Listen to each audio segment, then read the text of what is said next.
Au sein d'une institution millénaire, l'Église catholique, j'ai vu l'amour grandir, s'inverser, mourir.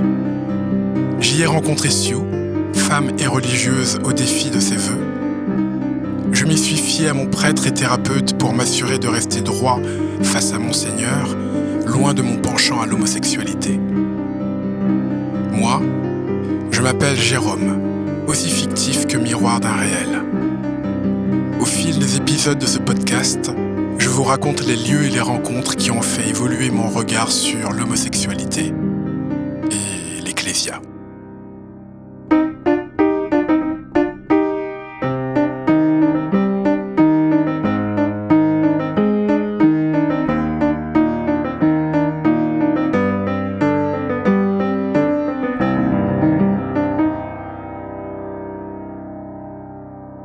Aujourd'hui, j'arrive sur la pointe des pieds à l'association.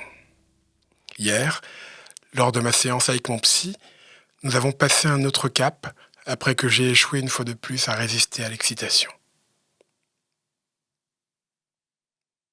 J'ai complètement corrompu Tristan et je m'en veux.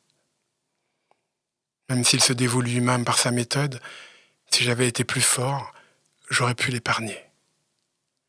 Mais c'est un tel soulagement à chaque fois. Je commence cependant à me dire que ce plaisir est vraiment coupable. Je ne réussis pas à savoir si cela lui plaît même si hier, il est allé au bout de l'acte. C'était renversant. Aujourd'hui, hors du lieu privilégié et safe qu'est son cabinet, j'ai peur de le croiser. Je le cherche du regard. Il est dans son bureau, porte fermée. Ouf. Je commence à me détendre pour saluer les collègues. Tous font une tête bizarre. La tête du scandale au-delà du scandale, mais que je ne remarque pas, trop pressé de me réfugier derrière mon poste. Je m'apprête à m'asseoir quand je vois Sue, suivi de Muriel qui avance rapidement dans le couloir. Laisse-moi. 2 mots de Sue dits avec la douceur qui la caractérise et qui laisse Muriel sur place. Sue accélère alors et entre dans l'ascenseur.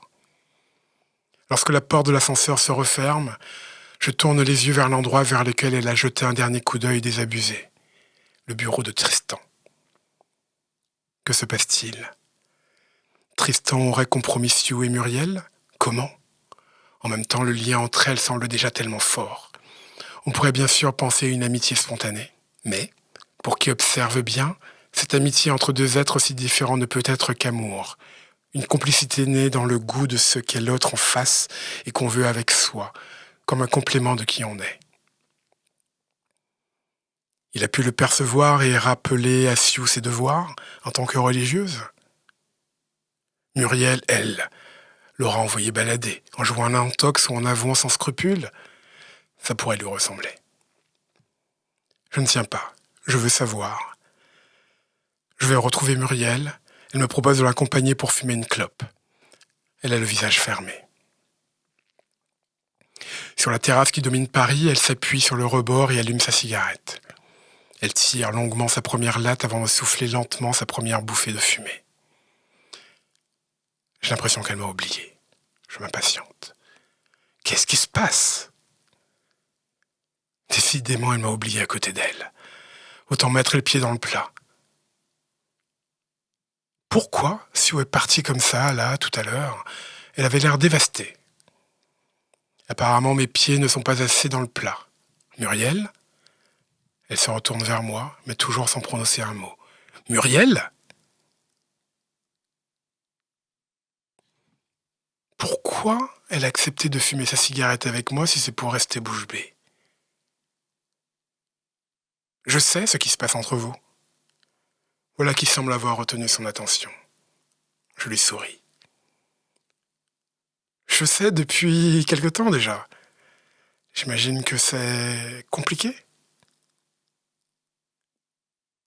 Tu imagines ? Je ne sais pas de quoi tu parles, mais si tu parles de Tristan, je ne comprends même pas que tu en parles avec autant de décontraction. C'est peut-être notre fin. Et surtout, si tout est vrai, il a berné tout le monde. Je ne savais même pas comment t'en parler, mais... Elle voit sur mon visage que je ne sais pas de quoi elle parle. Écoute, allume ton ordi et regarde tes mails. Tu verras une vidéo qui risque de te faire tomber de l'admiration que tu as pour lui. De qui tu parles ? Une vidéo sortie concernant Tristan. Tu as qu'à la regarder. Il est difficile de douter de qui l'accuse. Un drame. Un drame allant au-delà du scandale des prêtres burkinabés en concubinage qui laissait simplement craindre que le problème soit plus large et concerne toute l'Église, dont l'Église de France. Une Église infestée de prêtres, ne pouvant pas résister à l'attraction de la chair féminine, est déjà une idée de nature à faire trembler les croyants. Mais là, une accusation sur une des stars de l'Église catholique ? Alors que Muriel essaie de comprendre ou d'avoir la confirmation de ce que j'étais en train de lui demander, je hâte le pas pour retourner à mon bureau et regarder la vidéo supposée être si brûlante.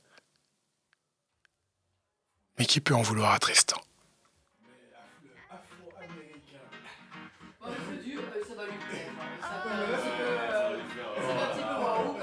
Non mais c'est bon, vous inquiétez pas, ça va bien.